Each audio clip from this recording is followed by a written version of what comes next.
Hechos de los Apóstoles, capítulo 6.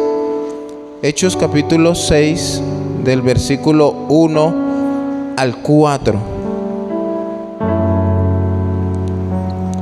Hechos de los Apóstoles, capítulo 6, versículo 1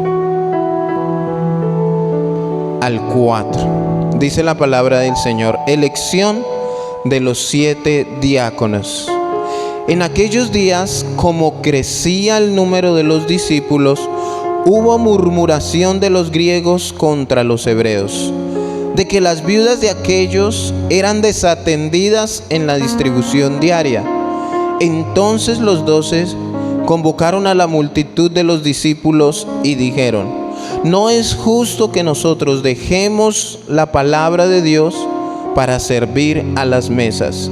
Buscad pues, hermanos, de entre vosotros a 7 varones de buen testimonio, llenos del Espíritu Santo y de sabiduría, a quienes encarguemos de este trabajo. Y nosotros persistiremos en la oración y en el ministerio de la palabra. Amén. Nosotros debemos entender algo para estudiar la palabra de Dios. Y hay un principio, y es que los tiempos bíblicos, los tiempos en los que la palabra de Dios fue escrita, no es el mismo tiempo que usted y yo vivimos ahora. Hoy tenemos un tiempo, una facilidad, una tranquilidad, una paz para hacer las cosas. Pero en ese tiempo, primero no habían estos lugares, ¿sí? Sea con aire, sea sin aire. Ustedes ven en la Biblia que el Señor los reunía en un monte, que los reunía, que Él se sentaba a la orilla del mar y se sentaba Él en una barca y los otros allí escuchando, ¿sí? Y eso era, pero lo que les interesaba era la predicación de la palabra. No habían sillas, no habían lujos, no habían comodidades.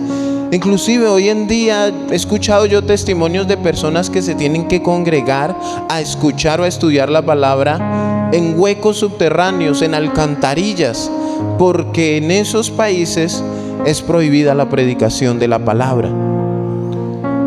Pero no sé, y yo creo que usted se hace esa pregunta: ¿por qué en aquellos lugares donde es prohibido, donde los matan, donde los asesinan, donde a veces es un delito, si van a su casa y le encuentran una Biblia, les cortan los dedos, les quitan las manos? ¿Pero usted cree que a ellos les importa eso? A ellos no les interesa si los matan, si los queman, nada. Ellos se dan cuenta y con orgullo dicen: soy cristiano y estoy dispuesto a morirme. Y en esos lugares pasa lo mismo que dice aquí en la Biblia. Dice: en aquellos días, como creciera el número de los discípulos. ¿Qué pasaba? Crecía el número de los discípulos. Y no crecía entre 1 y 2. El versículo 2 dice: entonces convocaron a la multitud de los discípulos. Multitud. Entonces, aquí en este texto, ¿qué se está presentando? Había un desacuerdo, había una diferencia en algunos miembros de la iglesia en Jerusalén. Habían diferencias de pronto en cuestiones del servicio. ¿Qué pasaba?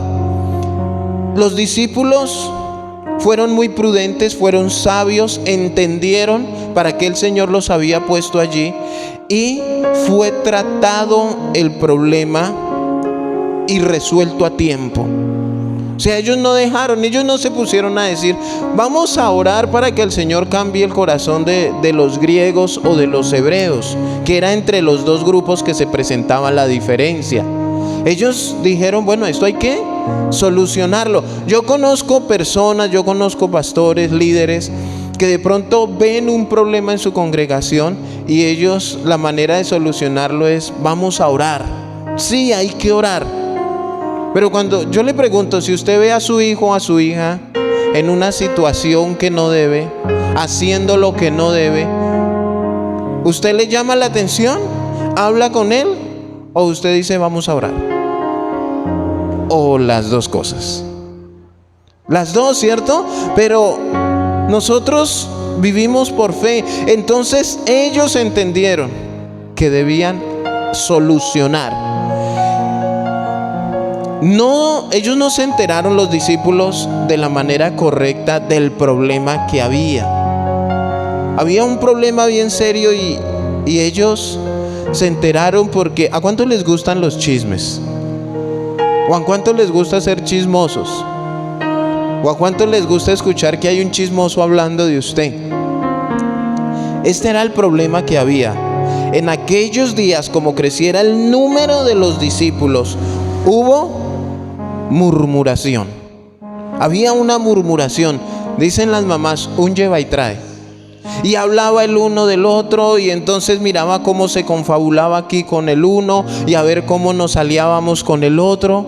Y era la situación de la iglesia. Esta murmuración, ¿qué era la murmuración? Dice que de los griegos contra los hebreos, eran dos culturas muy diferentes.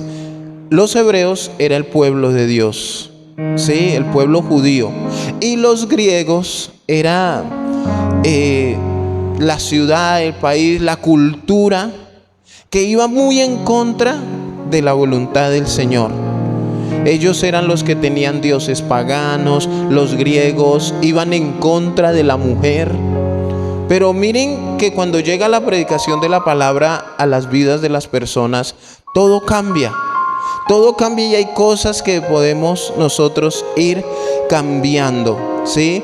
Entonces, miren que es de bendición y de consuelo ver que aumenta el número de los discípulos. Miren que no está hablando de creyentes, ni de los que van de vez en cuando a la iglesia. ¿De qué está hablando? Discípulos. ¿Qué es un discípulo? Un discípulo es un aprendiz, una persona que se deja enseñar. No todos son discípulos. Usted puede ver templos llenos, pero no todos son discípulos. Allí hay creyentes. Hay personas que van porque quieren un milagro. Conozco personas que van a un lugar de estos porque dice, es que a mí me gusta la música que cantan allá. Pero no son discípulos. A pesar de la oposición que había en este tiempo a los sacerdotes y los saduceos. Los saduceos eran sectas que iban en contra de la predicación de la palabra. Siempre vamos a encontrar grupos que vayan en contra de la predicación de la sana doctrina. Esto a estos sacerdotes y a estos saduceos les amargaba, odiaban la palabra de Dios y se oponían un 100% a la predicación de la misma. Yo no sé si usted conoce a alguien así.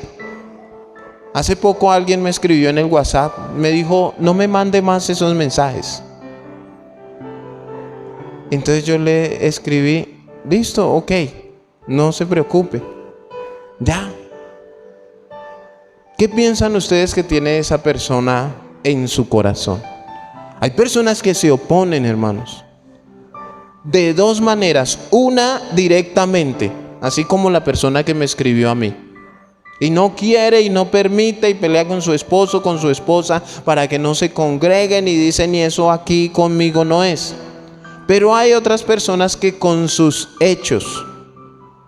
Entonces no le dice no vaya, pero sí hace un plan para hoy para que no vengan. ¿Sí me entiende? Entonces como que me invento el desayuno que en 40 años de casado no he hecho. Entonces voy a decirle que si la iglesia o yo. Y eso es oponerse a la palabra de Dios. Entonces aquí esto era lo que sucedía, que a pesar de esta oposición crecía el número de los discípulos. A pesar de todo esto era un éxito la predicación de la palabra. Había un buen resultado, había una multitud de discípulos. ¿De qué manera era notorio en este tiempo la oposición de la predicación de la palabra? Dice que los predicadores eran azotados y amenazados. ¿Algunos de ustedes lo han amenazado por no venir a la iglesia? Bueno, yo sé que sí, de algunas maneras muy sutiles, ¿cierto? Y sé que a muchas personas también aún las han golpeado, pero no de esta manera. Algunos lo han amenazado con quemarlo. Las personas que han visto la película de Pablo, apóstol de Jesucristo, se dan cuenta cómo en el Imperio Romano les decían: si usted niega a Cristo, lo dejamos vivir. Y ellos decían: no, máteme, no lo voy a negar. Pero mire que no creen que toda esta situación era para que hubiera menos discípulos. Anoche hablamos en los jóvenes un poco de esto, ¿no? Ser fiel hasta la muerte. Eso era un motivo para que el número de los discípulos disminuyera, pero al contrario, hermanos, se multiplicaba. Pero hoy en día, con la libertad que tenemos, ¿usted qué ve? ¿Se multiplica o hacemos lo que se nos da nuestra bendita? Entonces, eran azotados y eran amenazados. El crecimiento dio pie para esto de la murmuración de los griegos contra los hebreos. O sea, tanta gente, tanta multitud de discípulos. Entonces, ¿se han escuchado ese dicho que dice que mucho cacique y poco indio? Como que entre más vacas, menos leche. Entonces, como que tanto discípulo y mi esposa no la están atendiendo. O sea, mire esta multitud y están desatendiendo a las viudas. ¿Qué pasa? Era una norma que a las viudas la iglesia les ayudara. La iglesia sustentaba a las viudas que no tenían recursos, que sus hijos no estaban, que tenían una condición no muy bien económicamente. Entonces la iglesia era la encargada de sustentarlas, de atenderlas, de alimentarlas. Entonces dice: hubo murmuración de los griegos contra los hebreos, de que las viudas de aquellos eran desatendidas en la distribución diaria. Entonces, no estaban prestándole mucha atención a las viudas. Pero ¿qué era lo que pasaba? ¿Qué era lo que pasaba? Que antes de ellos ser cristianos, los hebreos y los griegos tenían sus diferencias. Ellos tenían sus diferencias y como que ellos quisieron aprovechar la situación. Ellos quisieron, bueno, aquí es donde vamos a mirar, porque ellos no están atendiendo a nuestras viudas. O sea, los hebreos las están descuidando. Y esa era la murmuración. Ese era el problema, ese era el chisme. Pero los discípulos hacían todo lo que estaba a su alcance. Entonces había un mal testimonio entre estas dos culturas, hebreos y griegos, que aún conociendo al Señor, se tiraban como duro. Entonces, por el crecimiento, los pastores no tenían el tiempo suficiente para atender por igual a todas las ovejas. Hay personas que se delican porque no las llaman. Hay personas que se sienten mal, que el pastor me dejó, ya no viene, ya, etcétera, etcétera. Pero a veces no comprenden las muchas ocupaciones. Hay personas que quisieran tener un pastor para ellos solitos. O sea, no visite a nadie más. Pero no entienden que nosotros tenemos un trabajo general. A veces ni siquiera con el que es creyente. Hay personas que no creen en Jesús, pero buscan no a Dios, sino vienen a buscar al pastor para que ore, para que le dé un consejo. Y eso es trabajo, hermanos. Entonces nosotros debemos entender de alguna manera que a medida que vayamos creciendo, vamos a tener más trabajo, más responsabilidades. Entonces, ¿qué nos da a entender esto? Que no todo era perfecto en la iglesia primitiva. Usted no ha escuchado personas, yo conozco muchas personas, no, es que tenemos que adoptar el modelo de la iglesia primitiva. Es que eso es la iglesia, las mujeres de la Biblia se vestían así. Es que no, y todo es la iglesia primitiva, la iglesia primitiva. Y yo siempre he dicho, ¿y será que si se aparecieran a querer quemarlos, van a decir, sí, quémenme? Mire, si la generación que estamos viviendo son las personas más delicadas, no se les puede decir nada. Nada, no, si uno habla contra X persona, cárcel, demanda, no se les puede decir absolutamente nada. Ahora, muchos pastores les hemos enseñado a las ovejas que ustedes son intocables, que son los santos, que son, mejor dicho, que ustedes son la crema innata de la sociedad. Y si alguien, no, el pastor no me abrazó, se van. El pastor no me saludó, se van. Es que el pastor no, y todos son intocables. Pero los de este tiempo eran de esos cristianos que verdaderamente, hermano, yo todavía me pregunto, y es donde yo veo la obra de Dios en los corazones. Cuando la palabra de Dios es predicada correctamente. En el versículo 2 vemos, dice, entonces los 12 convocaron a la multitud de los discípulos. Habían 12 discípulos, que eran los que lideraban todo lo que tenía que ver con la iglesia. Y dice que ellos, para buscar una solución, ¿a quién convocaron? A toda la multitud. O sea, ellos no se pusieron a tomar decisiones ellos. Pues aquí los que mandamos somos nosotros y ya. No. Porque nosotros debemos entender, bueno, hay normas que están en la Biblia. No tenemos como que ponernos a mirar a ver si lo hacemos o no lo hacemos. Está en la palabra de Dios y debemos obedecer. Pero hay situaciones que se presentan en donde es bueno reunirnos, ¿no? Un presbiterio, un liderazgo, a tomar decisiones. ¿Cómo vamos a tratar este problema? Miren que necesitamos más líderes. ¿Qué debemos hacer? ¿Qué piensa usted que está pasando?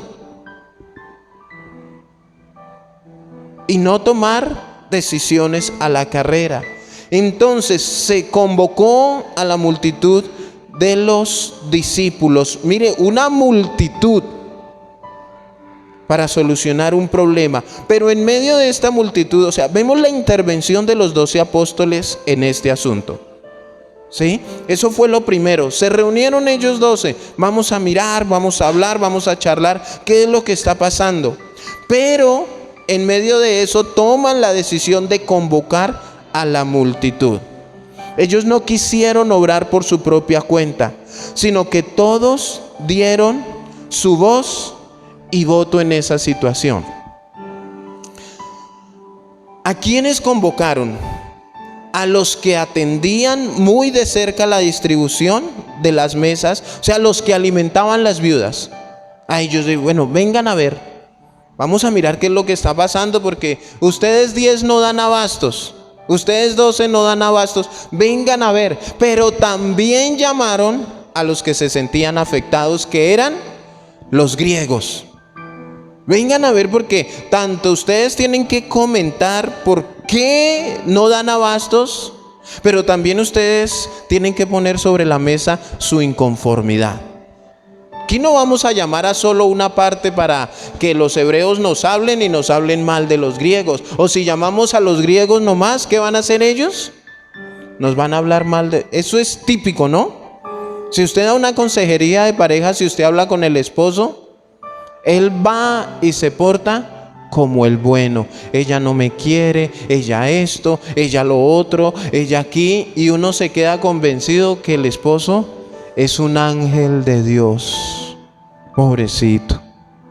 Pero cuando uno dice, ¿y yo puedo hablar con su esposa? No, porque ella se enoja más. Pues no me está diciendo que es tan mala. ¿Cuál es el temor? Pero cuando uno va y habla con ella, resulta que no era tan santo como se veía. No, y cuando lo sienta uno a los dos, ahí sí es cierto. Hay que guardar más de 2 metros. Entonces por eso es bueno sentar para escuchar las dos partes y poder llegar a un mutuo acuerdo. Por eso los convocaron a todos, para que todos participaran, para que yo digo, mi inconformidad es esta. Entonces el de allá dice, bueno, yo me encargo de solucionar su inconformidad. Me comprometo a madrugar un poco más, no sé, según las dificultades que se tengan por la situación que se esté presentando. Entonces, citaron a los hebreos, a los que distribuían los alimentos, pero también a los que murmuraban. Dice los discípulos, y dijeron, no es justo que nosotros dejemos la palabra de Dios para servir a las mesas. Miren la importancia. ¿Qué no era justo? Dejar de predicar la palabra de Dios por atender a sus esposas, griegos. O sea, yo no puedo dejar de predicar. ¿Por qué no nos ayuda a distribuir los alimentos? Porque muchos son así. Muchos pastor, pero es que no sé qué, pastor, pero y se quejan, pero uno va y mira, y esa persona que se queja no hace nada.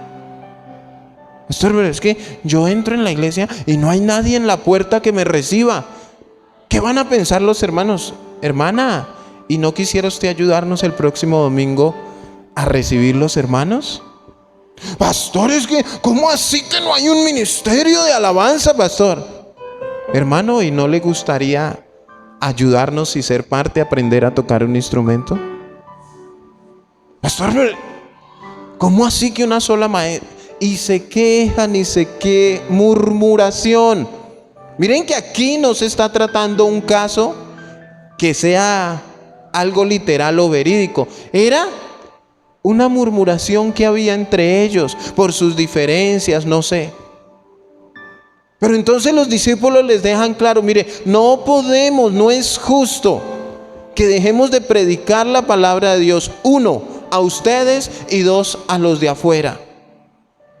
No es justo dejar de predicar la palabra de Dios. Este no es justo, les estaba diciendo, o sea, no es conveniente. ¿Para cuántos es justo dejar de comer? ¿Cierto que no es justo? No, o que de pronto, bueno, ¿con cuántos han sido injustos? Que llegue la hora del almuerzo, de la cena, y usted vea que a los demás les sirven así un filete de 1,5 kilos con papas a la francesa y un buen aguacate y una buena limonada, y a usted le den arrocito con huevo. Y usted mira a los demás, no, y usted como que se levanta y dice, no es justo. O sea que al dejar de predicar la palabra, estaban cometiendo una injusticia. Mire, es preferible que las viudas, oiga, ustedes pueden cocinar, ¿cierto? Pues son viudas, pero, o sea, hay una solución, pero no se puede dejar de predicar la palabra de Dios. No podemos detener la predicación de la palabra de Dios. No es conveniente, no es apropiado, no sería algo agradable. ¿Qué estaban diciendo los discípulos? Preferimos seguirnos arriesgando para que nos maten allá afuera que quedarnos callados. En algún momento a nosotros los cristianos nos va a llegar un tiempo de persecución, y ahí es donde vamos a mirar quién es quién. Aquellos que estén dispuestos. Ayer entrábamos en un dilema entre pastores sobre el tema de la vacuna. Y hay gente que le tiene pánico a la vacuna, pero una cosa impresionante. Le tienen más miedo a la vacuna que al COVID. Y entonces preguntan, a mí me llaman incluso otros pastores a decirme, pastor, usted como que lee un poquito más, ¿usted qué piensa de la vacuna? ¿Usted ¿Se vacunó contra el sarampión, contra la polio, contra todo eso? Sí. ¿Y cuando era esa vacuna, usted preguntó a algún pastor o algo que pensaba? No, pero es que, pastor, el nuevo orden mundial y las antenas 5G y yo me puse una cuchara y se me quedó... ¿Cuánto han visto el video que dicen que personas que se vacunan se ponen una cuchara en el brazo y se les queda pegada? Y yo fui y le hice a la vecina y se le quedó pegada la cuchara. ¿Y usted dónde ha escuchado todo? En Facebook, pastor, en Facebook. ¿Usted va a entrar al cielo porque se vacune o porque no se vacune? Imagínese la fila en el cielo y usted ahí de primeras. Y el Señor Jesús: Yané, ¿te vacunaste? No, entonces vaya para allá. O sí te vacunaste, sí me vacuné, también vaya para allá. No, hermanos, son cosas que están colocando la confianza más en una vacuna que en Dios. Pastor, pero ¿y el nuevo orden mundial? Ahí van a saber quién es cristiano y quién no es cristiano. No ha aparecido y ya están asustados. Ya están asustados. Ahora, no, es que un amigo lo publicó en Facebook. Mire, pastor, y me muestra y resulta que el amigo es el borracho del barrio. Pero hermana, la palabra de Dios dice, pero es que la publica. ¿A quién le cree usted? Por eso no es justo dejar de predicar la palabra, porque van a seguir creyendo en cuentos, en historias. Pastor, entonces ¿me vacuno o no me vacuno? Yo no le voy a decir si se vacune o no se vacune. Yo ya me vacuné. ¿Y cómo se sintió? Bien, de obedecer. Yo le decía a mi esposa, mayor es el que está en mí que el que está en el mundo. No creo yo que una vacuna sea más poderosa que Dios. Si Dios sana un cáncer, un SIDA, le cambia la vida a una prostituta, a un delincuente, o sea, ¿por qué nos vamos a chicopalar por una vacuna, hermanos? Pastor, es que después nos dicen que nos van a controlar. ¿Usted no se siente controlado? Más controlado. ¿Cuántos han entrado al D1? ¿Y qué les piden? Para pagar. Su número de cédula. ¿Ya lo dio? ¿Más controlado? ¿Cuántos tienen puntos éxito? Mira, hermano, nos tienen más vigilados, etcétera, etcétera. Usted se pone, le prende a su teléfono la ubicación y usted para donde se vaya. Y cuando llega acá, ¿cómo la pasaste en éxito, Buenavista? ¿Y qué es esto? ¿Cómo supo? Hermanos, ¿saben dónde estamos por medio de nuestros teléfonos? Hackean los celulares, las cuentas.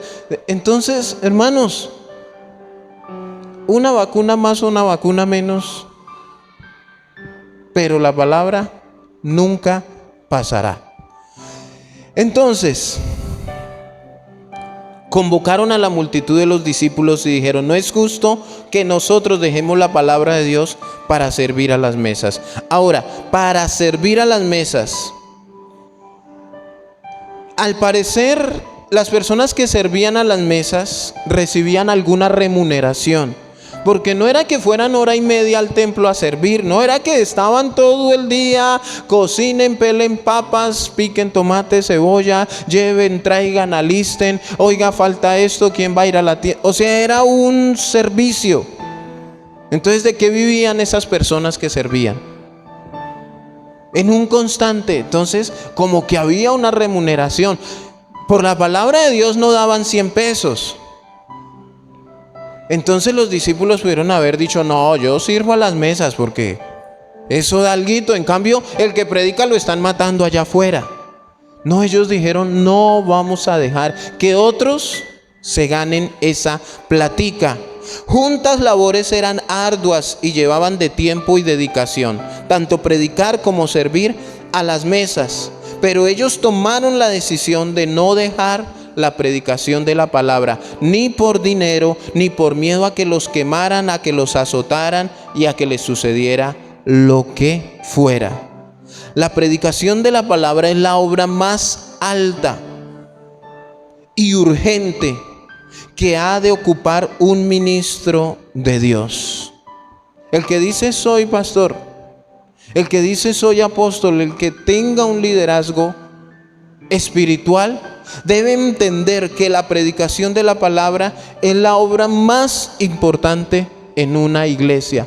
No es la alabanza, aunque debe ser muy buena la alabanza, pero el que cantemos una canción no le cambia la vida a nadie. Diezmar no le cambia la vida a nadie. Diezmar es un paso de obediencia que se da. Servir, debemos servir. El Señor nos ha llamado a servir, a ser útiles. Pero usted no va a llegar tampoco delante de la presencia de Dios a decir: Señor, tiene que dejarme entrar porque era que yo era maestra en la iglesia. Por eso se entra al cielo, porque entonces seamos maestros. Por eso no se entra al cielo. El hecho de ser salvo, si yo entiendo que yo soy salvo, me lleva a tener una actitud y un comportamiento. Y ese comportamiento lleva a entender que debo diezmar, debo ofrendar, debo servir, debo, no sé, tener una buena relación con todos, tener un buen carácter como hijo de Dios. ¿Por qué? Porque para muchas personas, aún cristianas, hay personas cristianas que dicen: yo no diezmo, yo no ofrendo, el pastor debería trabajar. Un día me subí a un taxi, iba con mi pastor en Bogotá, y los taxistas hacen la charla, ¿no? ¿Y para dónde van tan elegantes? Nosotros íbamos así, parecíamos pingüinos. Íbamos para un evento. Entonces mi pastor le dijo: y somos pastores, y mejor dicho, casi frena y nos baja. Y lo primero que nos preguntó: ¿y ustedes por qué no trabajan? Y mi pastor le dijo: ¿y por qué usted no trabaja? Yo soy taxista. Bueno, somos pastores. Pero es que ustedes deberían de trabajar. Y mi pastor le seguía insistiendo: usted también debería de trabajar. Busque un trabajo. ¿Usted qué hace todo el día ahí sentado manejando? Sea útil. No, es que este es mi trabajo. Mi trabajo es ser pastor. No, pero es que ustedes deberían hacer algo. Imagínense que usted la pasa sentado todo el día manejando. Eso no es un trabajo. Y mi pastor le dijo: yo tengo carro y a mí no me pagan por manejar. Porque cuando no se conocen las verdades de la Biblia, podemos juzgar, señalar y acusar. Y no entienden. La gente no entiende. Dice: ¿y usted en qué trabaja, pastor? Pues en la obra del ministerio. Yo enseño la palabra de Dios. No, pero es que ustedes deberían de trabajar. ¿En qué? ¿En qué cree usted que yo debería de trabajar? Y llegar aquí el domingo: abran la Biblia, Jesús lloró, amén. Porque ni tiempo. Hermanos, ¿qué era lo que pasaba en este tiempo? Cuando ellos dicen no es justo que dejemos la predicación de la palabra, era porque ellos entendían que eso no es coger un versículo como muchos lo hacen. Cogen un versículo: ay, con esto les vamos a sacar 10,000 a cada uno hoy. Y a la carrera, y dicen un poco de cosas y una vaina que leen un versículo, y yo me quedo esperando que me expliquen el versículo. Se acaban las 2 horas de todo de lo que dice, y yo le digo a mi esposa: ¿y el versículo que leyó? Un día invitamos a alguien aquí y leyó 2, 3 versículos, y eso, mejor dicho, este púlpito le quedó cortico para andar de lado y lado. Y yo estaba esperando a ver en qué momento decía versículo 1 y empezaba a explicarnos algo. Mi esposa me dice: pero es que no todos enseñan como tú. Yo sé que todos no enseñan como yo, ni espero que todos los hagan. Sé que hay muchos, cientos, mejores que yo. Es más, no me considero mejor que nadie. pero lucho por explicar lo que leo en un comienzo. Y él se bajó y el versículo no dijo nada, pero eso sí gritaban amén, aleluya, gloria a Dios, y porque todo lo que dijo les gustó a muchos. Entonces, ¿qué pasa? Si el pastor trabaja en algo adicional, aunque hay muchos, imagínense, hay muchos que dicen, yo como pastor debo trabajar. Hay muchos que lo dicen. Ahora imagínense cómo están alimentadas las ovejas. Levante la mano el que trabaja. ¿Usted pudiera ser pastor teniendo el trabajo que tiene? Imagínese. Si le diera el tiempo, que cada vez que lo llamen, no moleste que usted me dijo que trabajara. Pablo, apóstol de Jesucristo, él dejó su trabajo. Él hacía tiendas, hacía carpas, las fabricaba. Y él entendió que debía dejar de trabajar. Mateo cobraba impuestos. Él era de la empresa de aire. Y el Señor le dijo, sígueme. Y él dejó todo y se fue. Pedro, ¿qué era? Pescador. Él dejó todo por seguir. Juan, ¿qué era? Médico, estudiado, preparado. ¿Qué hizo Juan? Porque entendían. Por eso ellos dijeron, no es justo. Ahora necesitamos es personas competentes que verdaderamente digan, yo quiero enseñar la palabra de Dios. El versículo 3 dice, buscad pues hermanos entre vosotros. Viene la solución al problema. Buscad pues hermanos de entre vosotros a 7 varones de buen testimonio, llenos del Espíritu Santo y de sabiduría, a quienes encarguemos de este trabajo. O sea, vamos a buscar un grupo especial para que atienda a sus viudas. Ustedes no se van a preocupar, nosotros vamos a seguir sirviendo predicando la palabra y no vamos a tener problemas. Ustedes van a estar tranquilos, las viudas van a estar siendo atendidas y nosotros podemos estar predicando la palabra de Dios tranquilos, sin ningún problema. Buscar hermanos, ¿de dónde? De entre nosotros mismos. ¿A dónde están los servidores? Nosotros mismos. Pero no es porque usted se vista bonito, o porque usted le caiga bien al pastor, o porque usted tenga 10 títulos en derecho o en algo. No. Miren las características de un servidor. De buen testimonio, lleno del Espíritu Santo y ser sabios o llenos de sabiduría. Mire y examine ahí su corazón si usted es una persona de buen testimonio. Dijo un pastor, ¿usted quiere saber cómo deporta ese hermanito? Hable con la esposa. Hable con la esposa, que ella sí le dice quién es en realidad. A ver si es de buen testimonio como muchos nos portamos aquí, ¿cierto? Porque uno delante de los demás, uno es santo. Buen testimonio. Si yo hablo con sus amigos, con sus amigas, en su barrio, en su trabajo, ¿qué me van a decir de usted? El buen testimonio es necesario, llenos del Espíritu Santo. O sea, tenía que ser una persona nacida de nuevo, cambiada, transformada, y ser sabio. Sabio es utilizar correctamente el conocimiento que se tiene, porque muchas personas son muy inteligentes, estudiosos, pero no son sabios. A veces hay personas que utilizan mal el conocimiento y porque todo les sale bien a su beneficio piensan que son lo último, pero algún día van a pagar. No son muy sabios porque están utilizando mal el conocimiento. Versículo 4, y nosotros, dicen los discípulos, nosotros persistiremos en la oración. ¿En qué? Ya no era solamente el ministerio de la palabra, sino también la oración. Esta palabra persistiremos en el griego es proscartereo. Así se escribe, proscartereo. Y su significado es anhelar, preservar, ser constantes, diligentes, cumplir con todos los ejercicios, adherirse, preservar, asistir y ser constante. ¿En qué? En la predicación de la palabra y la oración. O sea, mire, dice anhelar. Entonces usted tiene que anhelar la palabra de Dios más que cualquier cosa.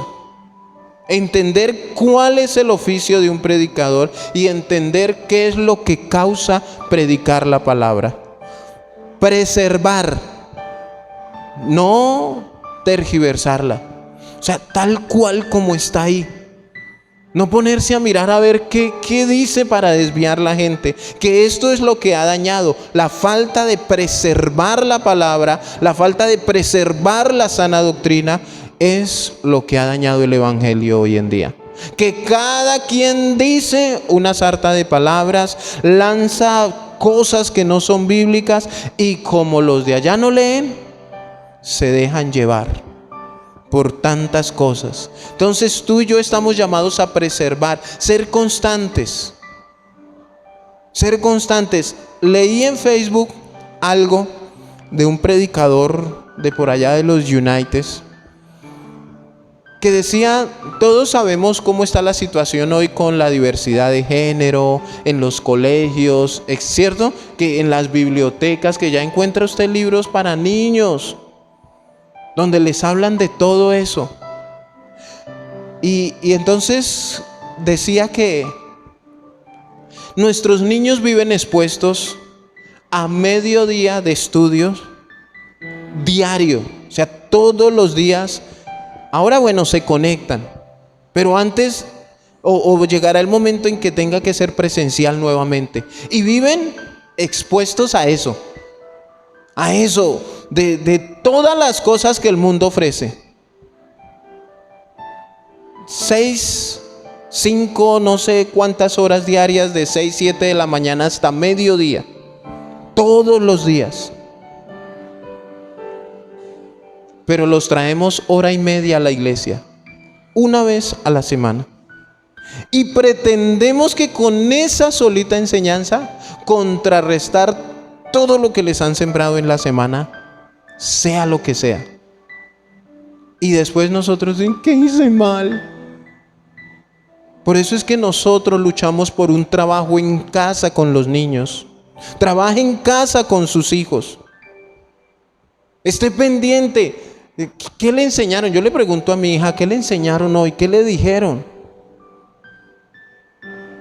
A ver, que ellos cuentan, ellos a esa edad cuentan hasta quién los miró, quién no los miró.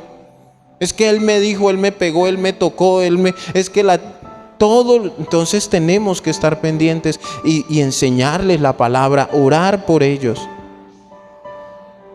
Imagínense que las viudas comían todos los días 3 veces al día. Y yo no creo que todos los días, 3 veces al día, se les predicara la palabra.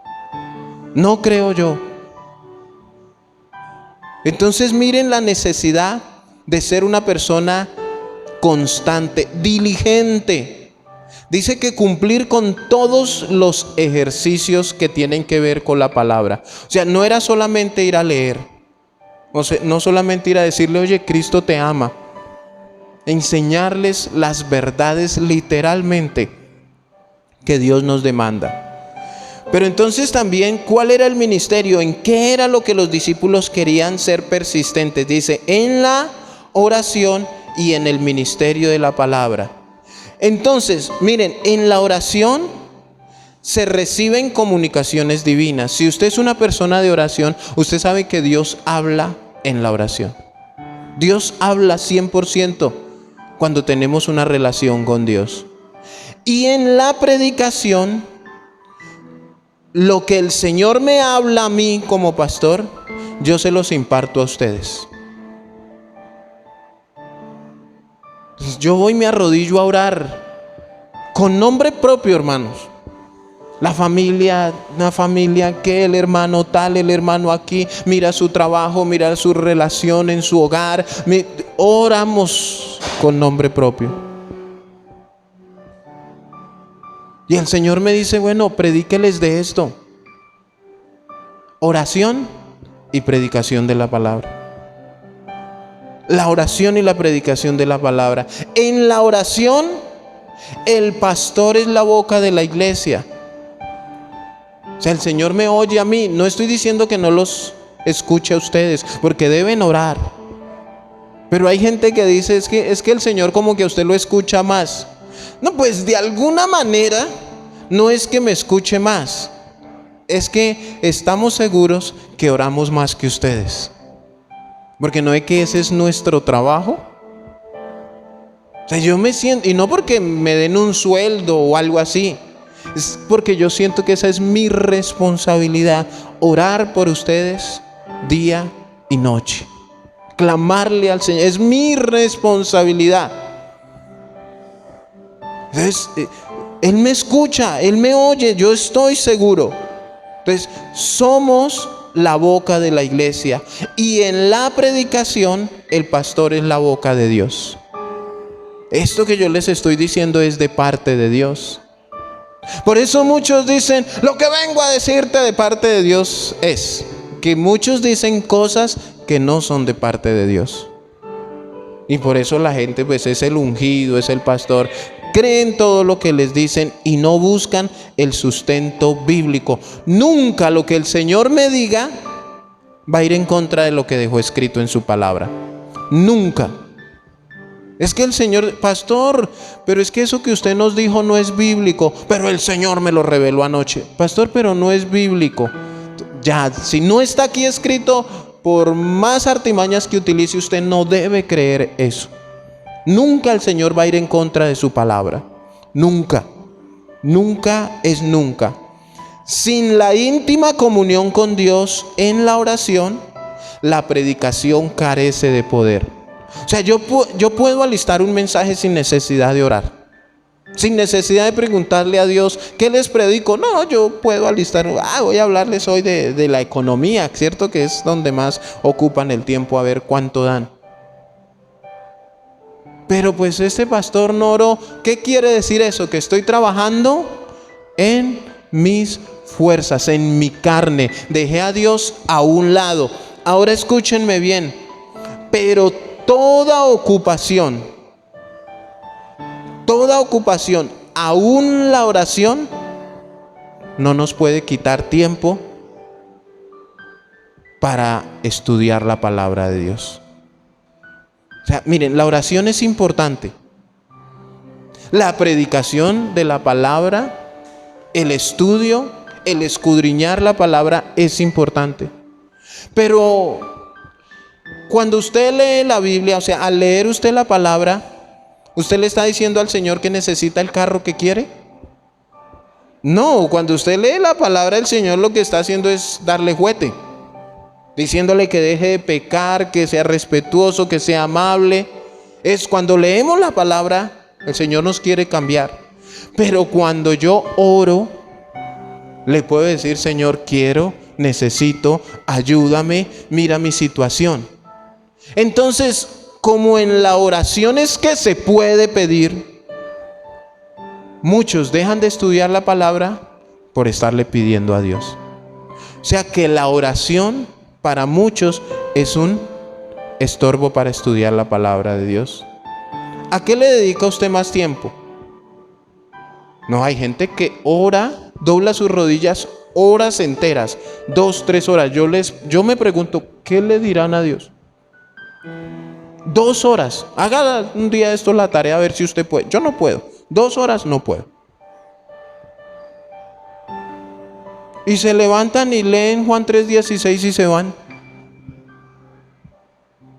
Y entonces son los que dicen que el poder del cristiano es la oración. No es la oración, es la obediencia. Y cuando usted ora, está obedeciendo. El Señor dice, orad sin cesar. Y esas personas que se la pasan oren y oren sin escudriñar la palabra, sin leerla, sin estudiarla, carecen de conocimiento. Usted se sienta a hablar con ellos y no conocen a Dios. Porque lo único que se la pasan es pidiendo y pidiendo y pidiendo y pidiendo y pidiendo.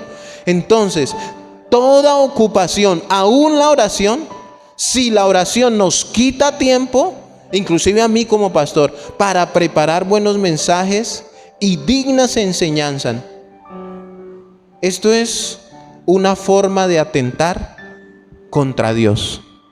Porque si yo digo que yo no tengo tiempo de preparar un buen mensaje por estar orando, esos son excusas. Eso es como preguntarle a un mecánico si usted lleva su carro y va a los 8 días y ya lo arregló. Uy, no, porque mire, es que toda la semana estuve arreglando esa moto. O sea que mi carro no es importante para usted. Entonces, si yo me la paso preocupado solo, ore y no me preocupo por alimentarlos correctamente por medio de la palabra, eso quiere decir que ustedes no me importan. Porque no, imagínense, ¿ustedes sienten cuando el pastor ora por ustedes? Ni se dan cuenta. ¿Será que el pastor oró por mí? Pero ustedes envían sus peticiones, ¿no? Cuando se presenta alguna situación oramos. Pero aquí sí se dan ustedes cuenta o pueden darse cuenta si el pastor se preocupó o no por prepararme un buen alimento. ¿Cuándo se da cuenta usted si los alimentos los prepararon con amor? ¿Mientras está en el colegio? ¿Mientras está en la calle? ¿O cuando usted viene y se sienta y los prueba? Esta es la sopita que me gusta. ¿Cierto? Aquí es donde ustedes se dan. Mientras ustedes no estén aquí, ustedes ni saben qué estoy haciendo yo. Y a todos los pastores les pasa eso.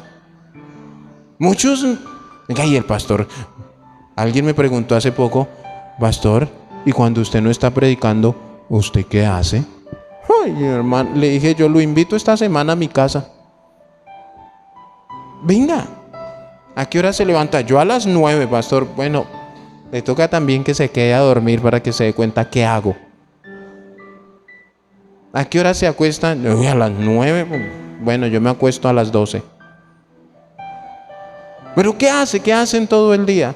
Yo me levanto a orar, hago el devocional, yo barro el frente de mi casa, lavo la loza, tiendo las camas, llevo la niña al jardín, vuelvo, alisto un mensaje, estoy estudiando, ¿sí sabían?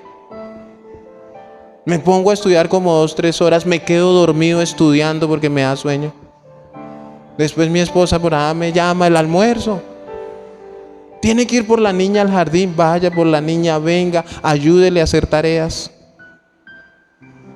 Aliste escuelas, aliste mensajes, predicaciones, visitas, discipulados.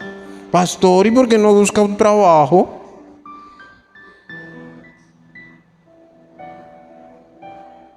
Y un pastor dijo, y ese es nuestro va y ven, pero sienten que como que no hacen nada. Entonces, cuidado con las ocupaciones. Cuidado. Debemos sacarle tiempo a la palabra de Dios. En el versículo 5 nos da ya el cierre de que es lo correcto la decisión que se tomó. Y agradó la propuesta a toda la multitud. ¿Qué pasó? Ellos tomaron la decisión correcta. Ustedes preocúpense por la palabra de Dios. ¿Cuántos creen que verdaderamente debemos preocuparnos por la predicación de la palabra? Pastor, ¿y por qué no nos hace ahí un compartir y predica menos tiempo? Pues el compartir lo podemos hacer después de la predicación.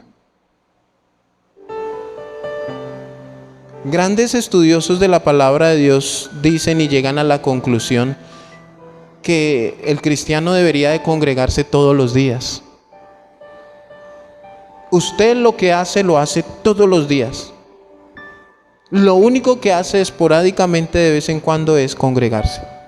De resto, el que estudia, estudia todos los días. El que come, come todos los días. El que duerme, el que se viste, todo lo hacemos todos los días.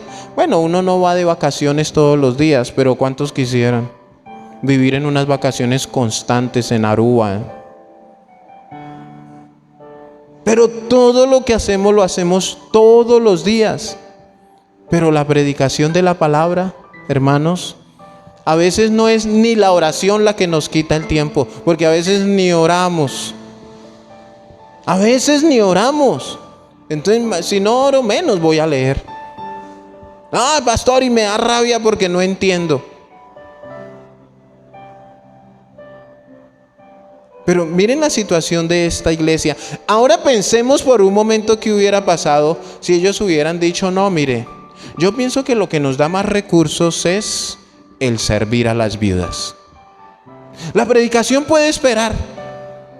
¿Qué les parece si hacemos cada 8 días actividades para reunir recursos? Y de pronto dejar de darles sopita por darles un filete bien grandecito y jugoso. Pero no, es más, nos beneficiaríamos si dejamos de predicar, porque afuera están matando.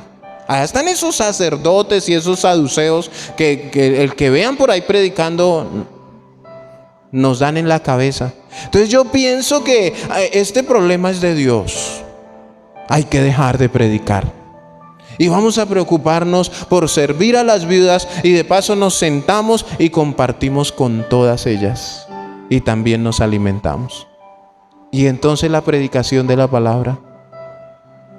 Escudriñad las escrituras, porque a vosotros os parece que en ella, ¿qué está? La vida eterna. Ahí en la palabra. ¿Usted quiere conocer la verdad de la vida? ¿La verdad del mundo? ¿La verdad sobre la muerte? ¿Usted quiere tener un buen matrimonio? ¿Usted quiere ser una persona excelente? Hasta exitosa, que no me gusta mucho hablar de esto. En la Biblia está. En la Biblia está. Y muchas personas están luchando en sus fuerzas en muchas cosas. Es más, usted les da la solución a sus problemas y dicen: no, yo quiero. La persona que yo les digo que me rechazó, que me dijo no me envíe eso, bueno, ella sufre y ella quiere quitarse la vida. Y ella busca la solución en los que vinieron ayer, como la mujer samaritana, en los maridos que no son de ella. Y el que la invite corre. Pero le enseña a uno la palabra. ¿Y qué pasa cuando la persona rechaza la palabra? Cuando es confrontada. Cuando lo coge así de frente y la palabra le dice: sí, estoy hablando con usted. Porque yo no sé sus problemas. Yo hablamos, socializamos, tomamos tinto, pero yo sé que muchas cosas de las que se enseñan acá o en cualquier congregación toca el corazón de las personas y dicen: ese soy yo. ¿Saben por qué se los digo? Porque a mí me pasó. Es más, a mí me pasa. Yo estoy estudiando un mensaje y yo: ay, Señor, yo a veces digo: ¿me estás viendo? Sí, lo estoy viendo, Albedro. Entonces, ¿qué pasa cómo se siente usted cuando le dicen la verdad en la cara? Sea sincero. No, usted quiere tragarse a esa persona.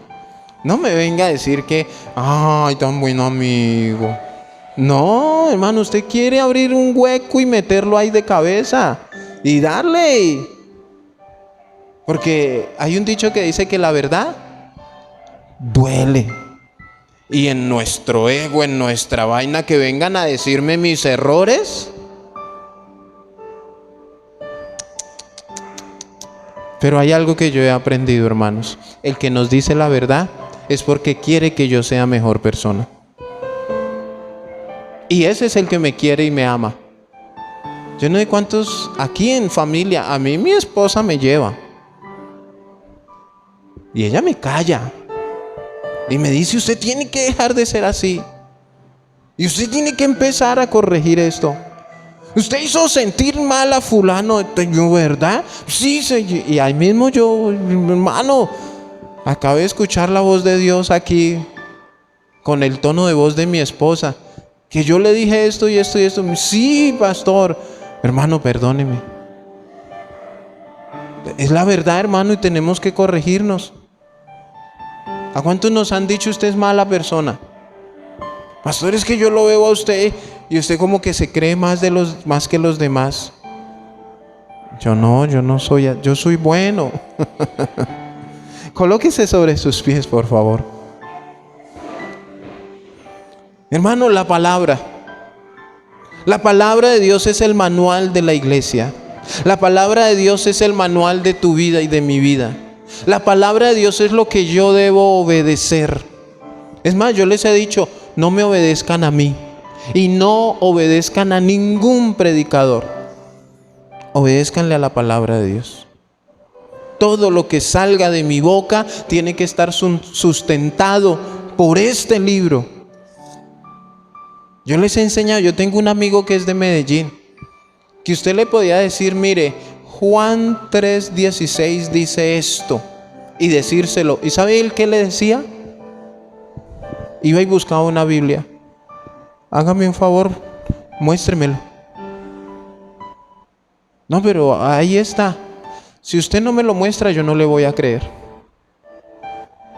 Todo lo que uno le dijera: es que la Biblia dice. Muéstreme. Usted que habla como si supiera, muéstremelo.